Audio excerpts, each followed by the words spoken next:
Hello everyone. देखिए class 10th का हमारे पास नेक्स्ट क्वेश्चन है। एग्जाम्पल नंबर थर्ड पहली यूनिट का। और उसमें वही पूछा जा रहा है कि 96 और 404 का आप एलसीएम और एचसीएफ निकालिए प्राइम फैक्टराइजेशन मेथड से। तो प्राइम फैक्टराइजेशन में सबसे पहले हमने क्या किया, 96 के प्राइम फैक्टराइजेशन कर लिए हैं। 96 में दो का भाग दिया 48, 2 का 48 में 24, 2 का 24 में 12, 2 का 12 में 6, 2 का 6 में 3, 3 एकम 3। इसी तरह से 404 का कर लिया, 2 को 202, 2 का 202 में दिए तो 101, 101 तो कुछ होता नहीं इसलिए 1 आ गया। तो प्राइम फैक्टराइजेशन हमारे पास आ चुके हैं।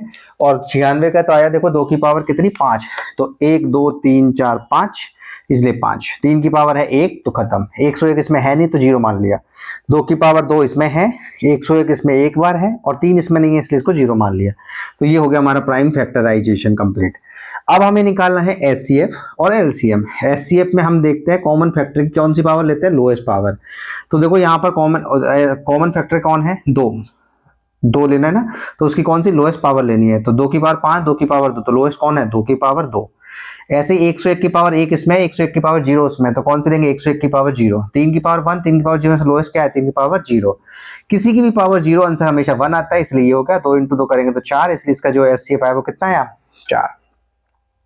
एलसीएम में हम क्या करते हैं, कॉमन फैक्टर की हाईएस्ट पावर लेते हैं। तो देखो 2 की पावर 5 लेंगे, 3 की पावर 1 लेंगे, 101 की पावर 1 लेंगे और इनको सबको गुणा कर लेंगे, तो जो आंसर आएगा वो आएगा 96। Thank you. Hello everyone. देखिए एग्जांपल नंबर 4, जिसका मतलब क्या, वही सेम क्वेश्चन है 6 72 120 का हमें प्राइम फैक्टराइजेशन मेथड से एलसीएम एचसीएफ निकालना है। तो प्राइम फैक्टराइजेशन सबसे पहले कर लेंगे, 2 का भाग 6 में देंगे 3 बार, 3 का देंगे 1 बार, 2 का 72, इस तरह से हमने प्राइम फैक्टराइजेशन कर लिया है। यहाँ पर 2 की पावर 1 है, यहाँ पे 3 की पावर 1 है, यहाँ 5 की पावर 0, इस तरह से हमने इसको जमा भी लिया है। अब हम यहाँ क्या निकालना है, एलसीएम। देखो एलसीएम निकालने के लिए हम 2 क्वेश्चन कर चुके हैं पीछे। कॉमन फैक्टर निकालना है उसकी, एलसीएम के केस में तो ले लेंगे हाईएस्ट पावर और एचसीएफ में के केस में लेंगे लोएस्ट पावर।